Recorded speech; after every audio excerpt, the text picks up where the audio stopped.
از زمان گذشته تا کنون همیشه کنار انسان‌ها موجودات دیگری هم زندگی می‌کردند که گاهی به دنیای آدم‌ها نفوذ کرده و تأثیراتی هم می‌گذارند. یکی از این موجودات جن‌ها هستند.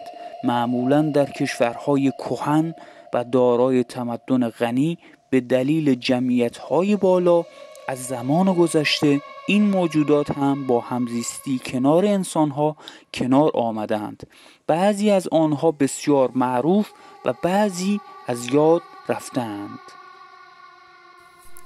در این ویدیو به چند مورد از این موجودات شیطانی در ایران میپردازیم.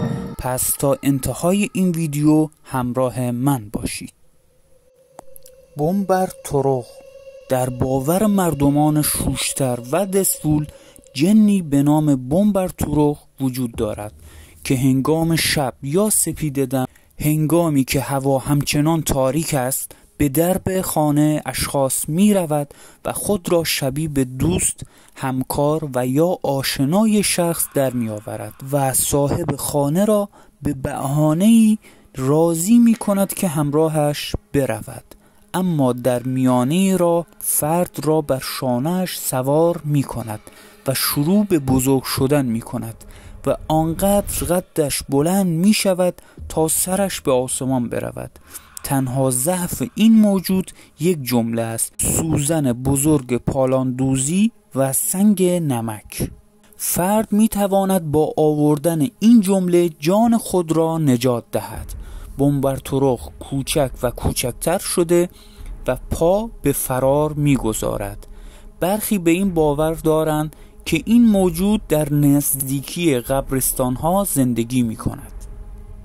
دورنج جنی به نام دورنج وجود دارد که با انسانها دشمنی دیرینه دارد. او در بیابانها و یا نقاط دورافتاده زندگی می کند و غذایش گوشت حیوانات، کودکان و انسانهای نیکوکار است. از آنها به دو شکل یاد می شود: یکی پیرزنی کوتوله و مکار با موهای بلند و اندامی وحشتناک و دیگری مردی با ریش بلند و ژولیده و ابروهای کلفت و بینی پهن است.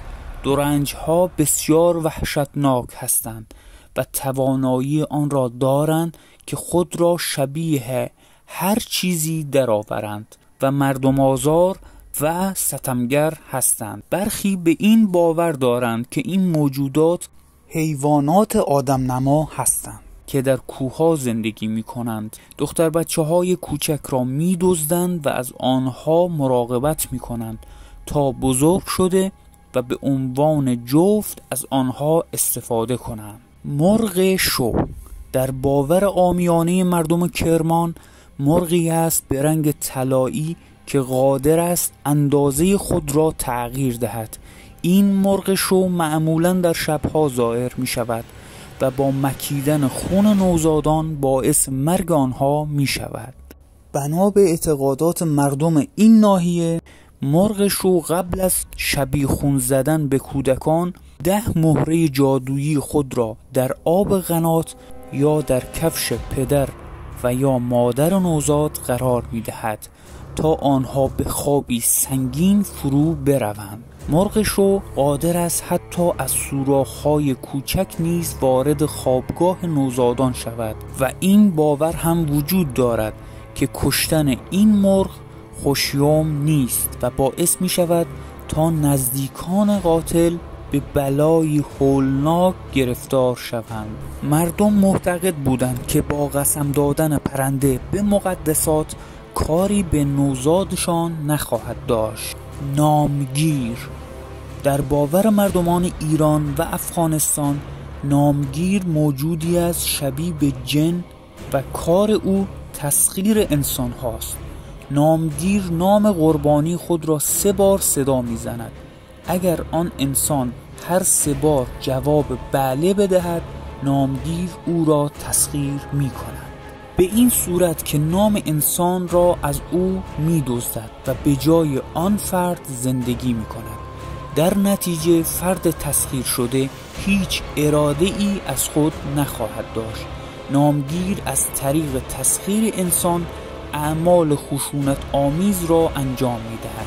بر اساس باور مردم افغانستان اگر فردی بدون دلیل با صدای بلند کلمه بله را به زبان بیاورد، احتمالاً نامگیر او را صدا می‌زند. پس با عجله دست خود را جلوی دهان آن فرد می‌گیرند تا برای بار سوم کلمه بله را نگوید. گربه سیاه. در بسیاری از نقاط ایران این باور وجود دارد که گربه سیاه در واقع جن است. این جن که در قالب گربه سیاه ظاهر می شود زیان آور است. به همین دلیل باور داشتند که وقتی شبها گربه سیاهی به داخل اتاق وارد می شود باید به او سلام کرد. اگر کسی هم گربه سیاه را اذیت کند در معرض جنون قرار می گیرد. اگر کسی بر روی گربه سیاه آب بریزد دستهایش زیگیل می زند. همچنین برخی از مردم ایران اعتقاد داشتند که گاهی همزاد انسان در لباس گربه سیاه ظاهر می شود و اگر این گربه را اذیت کنند ممکن است بر خودشان آسیب وارد شود. عزوبقی از موجودات اساطیری جنوب خراسان است که در گویش گنابادی به معنی جن است. در افسانه‌های محلی عزوبقی به شکل گوسفند و بز به افراد نزدیک می شود و سپس تغییر شکل می دهد و ظاهر انسان می گیرد. تنها قسمتی که از او تغییر نمی کند پاهای این موجود است. این نوع از جن آزاری به انسان نمی رساند و فقط باعث وحشت افراد می شود. افرادی که در بیابان سرگردان هستند و یا چوپانان را مورد آزار قرار می دهند. آنها مانند انسانها مراسم عروسی می گیرند و حتی در قدیم ذکر شده که بعضی از آنها قابله های انسان را به محل زندگی خود می بردند و در ازای این خدمت در دامن قابله برگ هایی می ریختند. قابله گمان می کرد برگ هایی بی ارزشند، ولی صبح وقتی از خواب بیدار می شد متوجه می شد که برگ هایی از جنس طلا بودند. مردآزما از میان شهرهای مختلف ایران است. مردآزما موجودی است مردها را از لحاظ میزان ترس آزمایش می کند.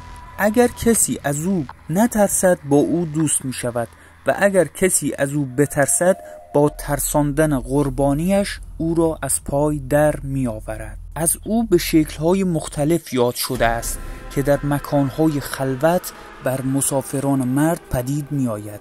ناگهان تغییر شکل داده و سخن می گوید. او در گورستان‌ها و آسیاب‌های قدیمی زندگی می کند و از نور گریزان است. مردم لرستان او را مردآزما می نامند که به صورت انسان ظاهر می شود و ناگهان به حیوان 4 دست و پا تبدیل می شود. دوالپا. در باورهای ایرانی موجودی به نام دوالپا وجود دارد.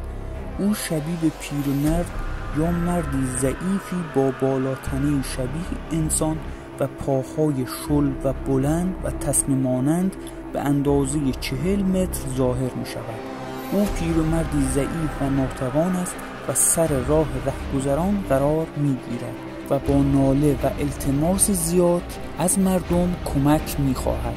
عابر از همه جا بیخبر به محض اینکه به او کمک می کند و او را بر دوش خود سوار می کند، پیرمرد پاهای تسمه مانندش را بیرون می آورد و محکم دور کمر عابر می پیچد و او را برده خود می کند. اگر قربانی بخواهد او را پایین بیاندازد آنقدر فشار می آورد که او را خفه کند. تنها راه خلاصی مست کردن اوست. در مجموعه سندباد و کتاب عجایب مخلوقات از او یاد شده است. همراهان همیشگی اسرار ناگفته، به پایان یکی دیگه از ویدیوها رسیدیم. لطفاً با لایک، کامنت و سابسکرایب از ما حمایت کنید. مثل همیشه ممنونیم که تا انتهای ویدیو همراه ما بودیم.